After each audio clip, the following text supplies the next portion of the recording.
दोस्तों, पाकिस्तान और सऊदी के डिफेंस पैक्ट के सामने अब भारत और यूएई खड़े हो गए हैं। मात्र 3 घंटे की भारत यात्रा पर आए यूएई के राष्ट्रपति के वापस जाने के कुछ ही दिन के अंदर यूएई की तरफ से एक बड़ा फैसला लिया गया, जिसमें पाकिस्तान के साथ एक मेगा डील को कैंसिल कर दिया गया।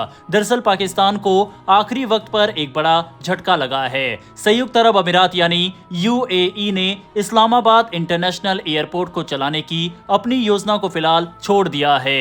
ये प्रस्ताव अगस्त 2025 में चर्चा में था, लेकिन अब इसे आगे नहीं बढ़ाया जा रहा। इस फैसले की पुष्टि पाकिस्तान के बड़े अखबार द एक्सप्रेस ट्रिब्यून ने की है। अखबार के मुताबिक यूएई को ऐसा कोई स्थानीय पार्टनर नहीं मिला जिसे एयरपोर्ट संचालन की जिम्मेदारी सौंपी जा सके। इसी वजह से ये योजना ठंडे बस्ते में चली गई। लेकिन सवाल यह है कि क्या ये सिर्फ तकनीकी वजह है या इसके पीछे बड़ी राजनीति छिपी हुई है। दरअसल ये फैसला ऐसे समय आया है जब यूएई के बड़े नेता की भारत यात्रा ने खूब सुर्खियां बटोरी। शेख नायान ने नई दिल्ली में करीब 3 घंटे का ठहराव किया। इसके बाद पूरे दक्षिण एशिया में इसके राजनीतिक असर की चर्चा शुरू हो गई। माना जा रहा है कि इस दौरे का असर अप्रत्यक्ष रूप से पाकिस्तान पर भी पड़ा है। पाकिस्तानी मीडिया ने भले ही साफ तौर पर राजनीतिक कारण न बताए हो, लेकिन घटनाओं का समय बहुत कुछ कहती है, क्योंकि इसी दौरान यूएई और सऊदी अरब के रिश्तों में भी तनाव बढ़ता दिख रहा है। कभी एक दूसरे के सबसे करीबी माने जाने वाले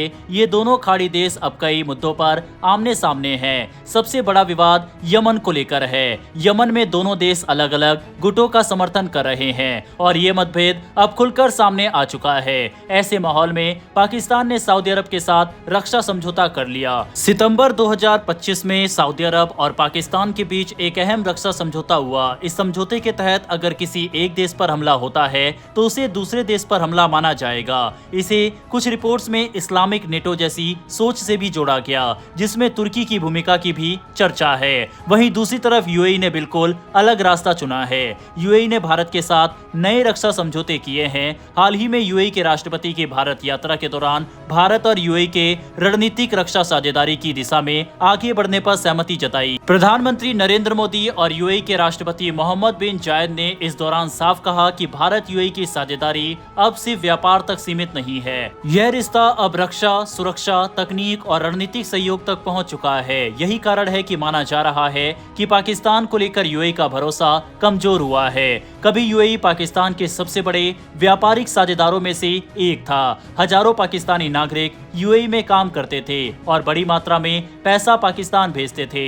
पाकिस्तान और यूएई के बीच रक्षा, ऊर्जा और निवेश के क्षेत्र में भी सहयोग रहा है, लेकिन समय के साथ ये रिश्ता कमजोर होता गया। सुरक्षा से जुड़ी समस्याएं, लाइसेंस विवाद और पाकिस्तान की पुरानी होती बुनियादी ढांचा व्यवस्था ने हालत और बिगाड़ दिए। एक हालिया रिपोर्ट में बताया गया कि पाकिस्तान की सरकारी कंपनियों में खराब प्रबंधन और राजनीतिक दखल के कारण भारी नुकसान हुआ है। इन कंपनियों को बाद में बहुत सस्ते दामों पर बेच दिया गया। पाकिस्तान इंटरनेशनल एयरलाइंस यानी पीएलए का निजीकरण इसका बड़ा उदाहरण है। यूएई को दुनिया के सबसे अनुभवी एयरपोर्ट ऑपरेटर्स में गिना जाता है। उसके अफगानिस्तान जैसे मुश्किल हालात वाले देश में भी एयरपोर्ट संचालन संभाला है। इसके बावजूद इस्लामाबाद एयरपोर्ट परियोजना से पीछे हटना ये दिखाता है कि यूएई को पाकिस्तान की व्यवस्था पर भरोसा नहीं रहा। इसके उलट भारत के साथ यूएई के रिश्ते लगातार मजबूत हो रहे हैं। हाल ही में भारत यात्रा के बाद यूएई के राष्ट्रपति ने 900 भारतीय कैदियों को रिहा करने की मंजूरी दी। इसे भारत के प्रति बड़े भरोसे और दोस्ती के संकेत के रूप में देखा गया।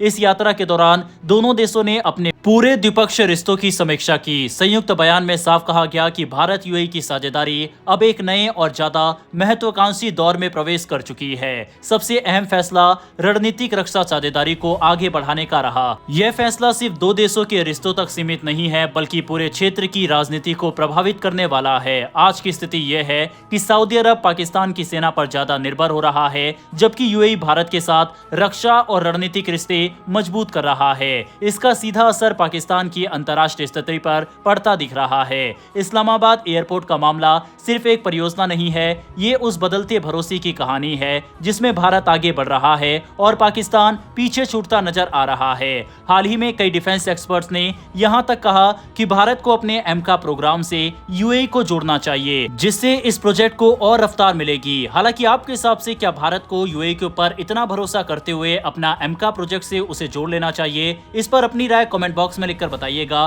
फिलहाल दोस्तों इस वीडियो में इतना ही। डिफेंस और वर्ल्ड अफेयर से जुड़ी डेली ऐसी वीडियो के लिए नीचे दिए गए सब्सक्राइब बटन को प्रेस कर बेल आइकन को जरूर दबा लें। फिर मिलेंगे ऐसी एक नई वीडियो के साथ। धन्यवाद। जय हिंद, जय भारत।